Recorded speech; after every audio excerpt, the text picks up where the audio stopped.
Bonjour et bienvenue sur la plateforme Le Mois du Savoir. La séance que nous allons aborder aujourd'hui porte sur se préparer à la négociation financière.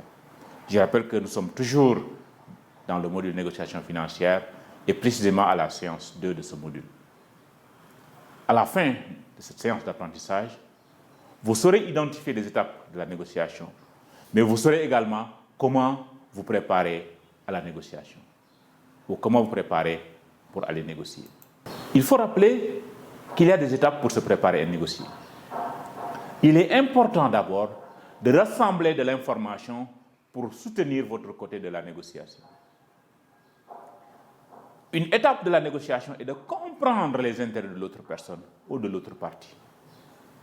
Cela vous aide à réfléchir à la manière dont l'autre personne peut gagner quelque chose en même temps que vous gagnez quelque chose.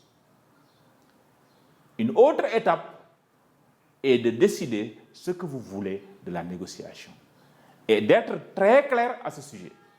Donc, en résumé, il y a des manières de se préparer pour la négociation afin d'augmenter nos chances de la réussir. Rassembler de l'information, comprendre les intérêts de l'autre personne ou de l'autre partie, décider de ce que vous voulez de la négociation. Maintenant que nous connaissons ou que nous savons les étapes par lesquelles passer, que pouvons-nous retenir sur la manière de se préparer pour négocier? D'abord, décidez ce que vous voulez obtenir de la négociation.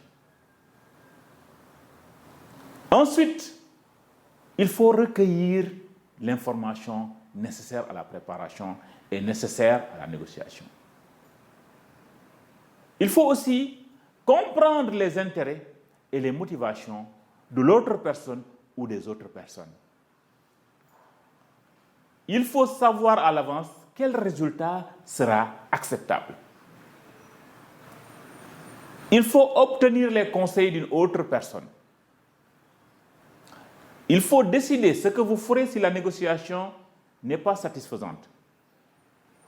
Il faut décider ce que vous ferez si la négociation n'est pas satisfaisante. Il faut demander l'information et l'opinion des autres pour développer un argument solide.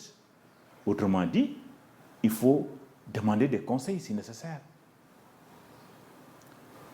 Il faut également développer de bonnes relations avec l'autre personne de négociation ou avec les autres personnes avec lesquelles vous négociez. Et enfin, il faut planifier comment vous communiquerez efficacement avec l'autre personne ou avec les autres personnes ou avec l'autre partie.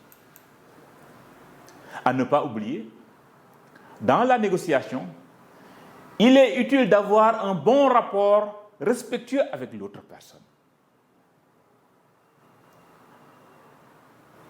Il ne faut pas le mépriser, il ne faut pas le sous-estimer, il faut le respecter, il faut l'écouter. Il est aussi important de prévoir comment communiquer efficacement, de garder sa négociation positive et de rester calme. Quand on négocie, on doit être calme, on doit être positif, mais on doit également communiquer de façon efficace. Et communiquer de façon efficace, c'est d'émettre de façon à ce que ton interlocuteur t'entende, mais te comprend. Enfin, à ne pas oublier, quand vous aurez une situation de négociation spécifique, pensez à ce que vous devrez faire pour vous préparer pour cette négociation. Je vous remercie d'avoir bien voulu suivre cette séance avec nous et vous donne rendez-vous pour la prochaine séance intitulée « Des techniques de négociation ».